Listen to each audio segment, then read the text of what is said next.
You might have heard the phrase, they used their health as a resource.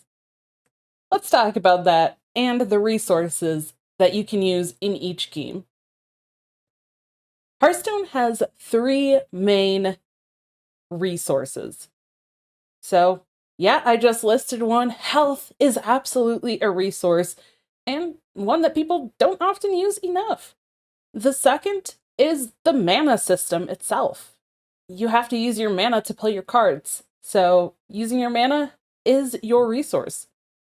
And the third one is your cards. Card draw, cycle, any of those terms that you've heard people use, but using your cards as a resource is key.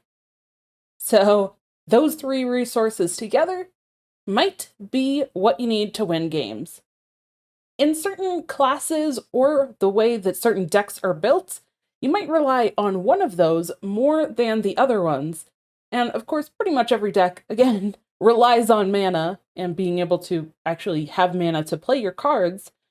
But the other 2 are a little bit more dependent on the deck you're playing. Now let's look at Warlock, for example.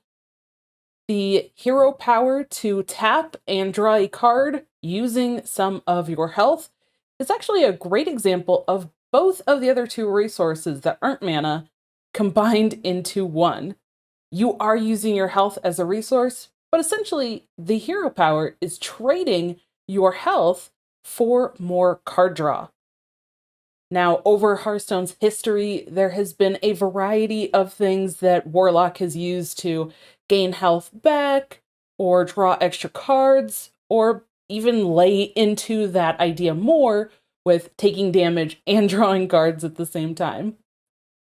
Or even cards costing health instead of mana.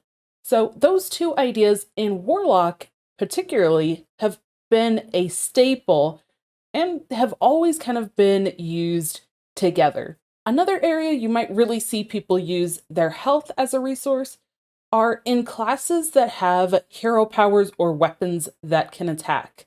So, for example, in Rogue, Druid, Warrior, and even Demon Hunter. Those classes specifically really take advantage of trying to capitalize on using their health in place of getting to keep things on the board.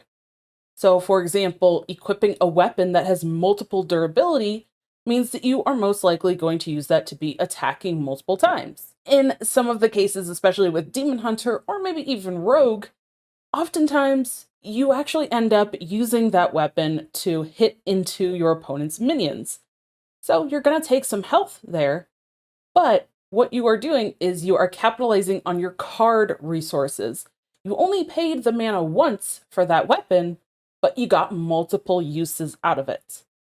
And just like I mentioned before, if you are clearing your opponent's minions with those weapons, it also means that you're capitalizing on your card advantage and your card resource by ideally saving your minions on board and actually killing off with weapons instead, which means that your minions get to stay alive on board and go to your opponent's face.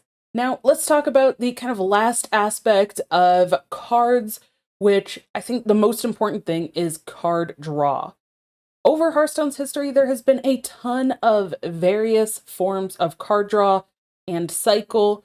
I think one of the most kind of useful more recently has been Tradable. And Tradable has been a very impactful resource for a lot of decks, especially decks that didn't have a lot of card draw before, because some neutral minions have that tradable effect. So Tradable allows you to put a card from your hand, spend 1 mana, and put it back in the deck to draw a new card.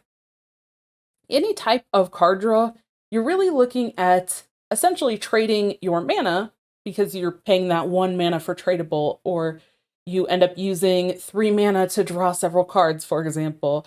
But you trade your mana for cards. Instead of health, like we talked about with Warlock, for those cards, you're spending the mana. So all 3 of these resources really kind of work together, and all 3 are very important. You can't use all of your mana and just let your health resource diminish, because then you lose the game. You can't spend all your mana and never draw any cards unless you really draw perfectly and draw cards to be able to play every single turn. Doesn't always happen. And if you don't have enough card draw or just enough good cards in your deck, then sometimes you can end up kind of falling flat with your cards themselves, even if you have the mana or the health to be able to deal with whatever else is going on in the game. In the future, I can dive further into each of these resources individually. If you all would like to hear that, please let me know in those comments below. And which one of these do you often overlook? I feel like players often overlook one of these, or maybe don't take advantage of these as resources as much as they should. Let me know in those comments below.